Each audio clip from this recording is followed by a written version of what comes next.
അപ്പോൾ ഇന്നത്തെ എൻ്റെ ഈ ആഡംബരം കണ്ടിട്ട് എങ്ങോട്ടോ പോകാനാണെന്ന് മനസ്സിലായില്ല. ഈ ഇടയായിട്ട് ഇച്ചിരി പുറത്തു പോക്ക് കൂടുതൽ. അങ്ങനെ ഞാൻ എൻ്റെ ആടെ ആഭരണങ്ങളൊക്കെ എടുത്തിടുകയാണ് കേട്ടോ. എവിടെയെങ്കിലും പോകുന്നേരം ഇത് വലിയൊരു ചടങ്ങാണെന്നേ. അങ്ങനെ ഞാൻ ഒരുങ്ങിക്കഴിഞ്ഞു. വല്ലച്ചാതി എൻ്റെ കമ്മലൊക്കെ ഇട്ട് കേട്ടോ. എന്നിട്ട് ഞാനിവിടെ പിന്നാമ്പുറവും മുന്നും ഒക്കെ കാണിക്കുകയാണ്. ഇത് കണ്ടുകൊണ്ട് അമ്മ പറയാം, നിൻ്റെ ഫാഷൻ ഷോ ഒന്നും ഇവിടെ നടക്കുന്നില്ല, പോകുന്നെങ്കിൽ വേഗം പോയിട്ട് വരണം. അങ്ങനെ ഞാൻ എൻ്റെ പണപ്പെട്ടി എടുത്ത് വളരെ വിഷമത്തോടു കൂടി ഞാൻ ഇറങ്ങി ഗൈസ്. പിന്നെ ഞാൻ ഇന്ന് അച്ഛൻ്റെ കൂടാണ് പോകുന്നത്. വല്ലച്ചാതി കുലുങ്ങി ഇതാ ഞാൻ സൂപ്പർ മാർക്കറ്റിൻ്റെ ഫ്രണ്ടിലെത്തി കേട്ടോ. ഇനി നമുക്ക് അതിൻ്റെ ഉള്ളിലേക്ക് കയറാം. ഈ സാധനങ്ങളൊക്കെ കണ്ടപ്പോൾ എല്ലാം എടുക്കണമെന്നുണ്ട്. പക്ഷെ ഞാൻ എല്ലാം എടുത്തു കഴിഞ്ഞാൽ പിന്നെ ഞാൻ അവിടെ അരിയാട്ടാൻ നിൽക്കേണ്ടി വരും. പിന്നെ എനിക്ക് അരിയാട്ടാൻ അറിയാത്തത് കൊണ്ട് നമുക്ക് ആവശ്യമുള്ള സാധനങ്ങൾ മാത്രം എടുക്കാം കേട്ടോ. ഗുഡയുടെ ബിസ്ക്കറ്റൊക്കെ ചുമ്മാ എടുത്ത് നോക്കിയതാ. അപ്പോൾ ഇതാ ഞാൻ 2 കുൽഫി എടുത്തിട്ടുണ്ട്. പിന്നെ കുഞ്ഞിന് 2 ചോക്ലേറ്റ് കൊടുക്കുന്നുണ്ട്.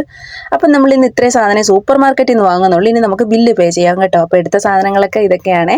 അങ്ങനെ നമ്മൾ ബില്ലും പേ ചെയ്ത് സൂപ്പർ മാർക്കറ്റിൽ നിന്ന് ഇറങ്ങി. ഇനി നമ്മൾ നേരെ പോകുന്നൊരു ചായക്കടയിലേക്കാണ്. വീട്ടിലേക്ക് കുറച്ച് പാപ്പൊക്കെ വാങ്ങണ്ടേ. അങ്ങനെ തന്നെ നമ്മൾ ചായക്കടക്കാരൻ ചേട്ടൻ്റെ കടയിൽ വന്ന് എല്ലാം ഓരോന്ന് വീതം 100 രൂപയ്ക്ക് അങ്ങ് മേടിച്ചേട്ടോ. പഴംപൊരിയൊക്കെ ആണെങ്കിൽ ഉണങ്ങി കിടക്കുക, എന്നാലും കുഴപ്പമില്ല.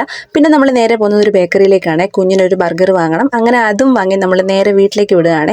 ഇതിലും ഭേദം ഞാൻ വല്ല കാളവണ്ടിയിലും പോകുന്നതായിരുന്നു. കുലുങ്ങി എൻ്റെ ഊപ്പാട് വന്നു, എൻ്റെ പത വന്നു.